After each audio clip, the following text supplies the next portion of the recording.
शुरुआत करते हैं उत्तर प्रदेश की खबर के साथ, जहां मिर्जापुर जिम की आड़ में धर्मांतरण गैंग कैसे फल फूल रहा था, इस पर बहुत बड़ा खुलासा हो गया है। गैंग एक नहीं बल्कि पांच जिमों में अपनी धर्मांतरण वाली साजिश को अंजाम दे रहा था। लेकिन अब आरोपियों की जिम में चल रही धर्मांतरण वाली फैक्ट्री एक्सपोज हो चुकी है।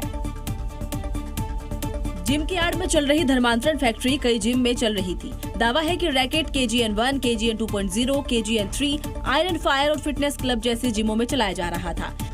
ये जो बेसमेंट इलाका है, ये वो जगह है जहाँ पे जिम ट्रेनिंग के नाम पे लोगों को बुलाया जाता था। धर्मांतरण के मुख्य आरोपी इमरान ने बेसमेंट किराए पर लिया था। तब से धर्मांतरण के पैसों से अकूत संपत्ति बना ली थी। इसमें जो फर्नीचर्स इस्तेमाल हुए हैं वो भी लग्जरी हैं। CCTV कैमरों से लैस ये पूरा मकान। महंगी गाड़ियों के शौकीन आरोपी इमरान को लेकर दावा है कि वो किसी से बात नहीं करता था और इलाके में कई घर भी बनवा रहा था जिन पर मजहबी झंडे भी लगे हैं। ये नया मकान बन रहा है, लेकिन मकान के शुरू होने से पहले ही यहाँ पर इस्लामिक झंडा लहरा रहा है।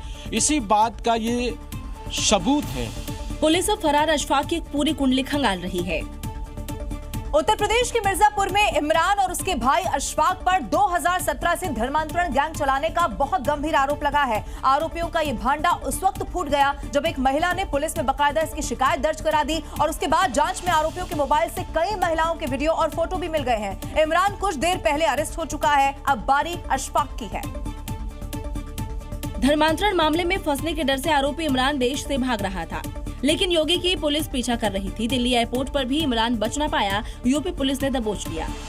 अब उसके भाई अशफाक का नंबर है। इससे पहले योगी फोर्स की 5 टीमें अलग अलग दिशाओं में फैल चुकी थी। पुलिस ने दोनों के खिलाफ लुकआउट नोटिस जारी किया था। दोनों पर 25-25 हजार का इनाम घोषित कर दिया गया और आखिरकार इमरान हत्या चढ़ गया।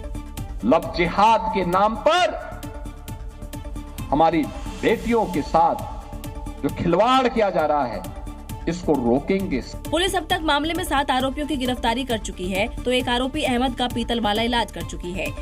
इमरान की गिरफ्तारी इसलिए बड़ी कामयाबी है क्योंकि यही मास्टरमाइंड है और जो सुराग लगे हैं वो भी बेहद सनसनीखेज है। उत्तर प्रदेश के मुरादाबाद में द केरला स्टोरी की कहानी जैसा एक सनसनीखेज मामला सामने आ गया है, जहां मुस्लिम छात्राओं ने एक हिंदू छात्रा को जबरदस्ती बुर्का पहनाया। ये पूरा वाकया पिछले साल दिसंबर का है, लेकिन वीडियो वायरल होने के बाद अब परिजनों ने बकायदा मामला दर्ज करवा दिया है और आरोपियों के खिलाफ सख्त कार्रवाई की मांग रखती है।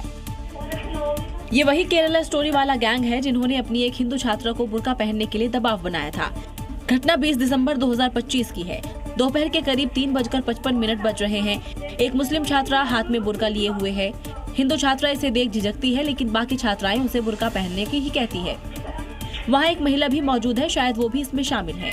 वीडियो वायरल हुआ तो पीड़ित के परिजन डर गए। छोटी बहन है जो कि 16 साल की, जो कि नाबालिग कक्षा 12 की छात्र है। उसकी कुछ मुस्लिम सहेलियों ने उसे जबरन बुर्का पहनाया। आशंका है कि ये कोई प्रोपेगेंडा था। वो और कहीं भी ले जा सकती थी। मान लो अपने भाइयों से मिलवाती किसी से, या लव जिहाद वाला पूरा प्रोपेगेंडा था उनका, क्या था। लेकिन अब मामला पुलिस के पास है। इधर ऑल इंडिया इमाम एसोसिएशन के अध्यक्ष मौलाना साजिद रशीदी और विवादों का लगता है पुराना नाता है। इस बार मौलाना रशीदी ने तो हद पार कर दी है। इस मौलाना ने दिखा दिया कि वो हिंदू लड़कियों को लेकर आखिर क्या सोच रखते हैं। इन्हें लगता है कि धर्म छिपाकर हुए धोखे के लिए वो खुद जिम्मेदार हैं। कि 80 से 90% तक गोल्ड डिगर होती हैं। उनको पैसा चाहिए होता है। जब तक पैसा मिलता है, मोहब्बत नाम से चलती है वो चीज़।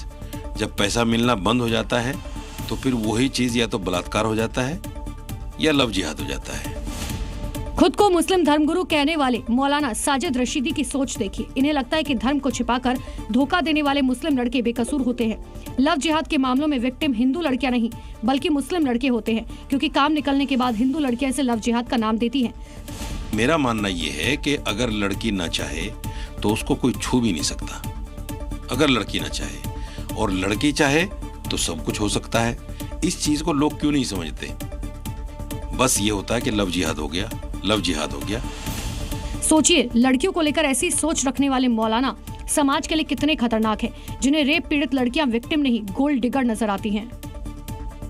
अब एक सवाल है, क्या बंगाल में हिंदू त्योहार मनाना मना है क्या? ये सवाल इसीलिए है क्योंकि नॉर्थ 24 परगना के बारासात में एक स्कूल में सरस्वती पूजा की इजाजत नहीं दी गई। जब सरस्वती की मूर्ति को स्कूल में स्थापित किया जाने लगा तो स्कूल मैनेजमेंट ने पुलिस को ही वहां पर बुला दिया। स्कूल मैनेजमेंट के अड़े रहने और पुलिस के जोर को देखते हुए मजबूरन सरस्वती की मूर्ति को फुटपाथ पर ही स्थापित कर दिया गया और सड़क पर ही सरस्वती पूजा की गई। जहां एक तरफ ममता बनर्जी सभी धर्मों के सम्मान की बात करती हैं, वहीं दूसरी तरफ हिंदुओं को फुटपाथ पर मूर्ति रखकर त्योहार मनाने के लिए मजबूर किया जा रहा है। कहा यह भी जा रहा है कि मां सरस्वती के लिए स्कूल के दरवाजे इसलिए नहीं खोले गए क्योंकि वहां पढ़ने वाले हिंदू बच्चों की संख्या कम थी, यानी जहां हिंदू अल्पसंख्यक है वहां उनकी आस्था के साथ ऐसा खिलवाड़ हो रहा है। कोई कारण से वो गेट में ताला था, वो लोग घुस नहीं पाया।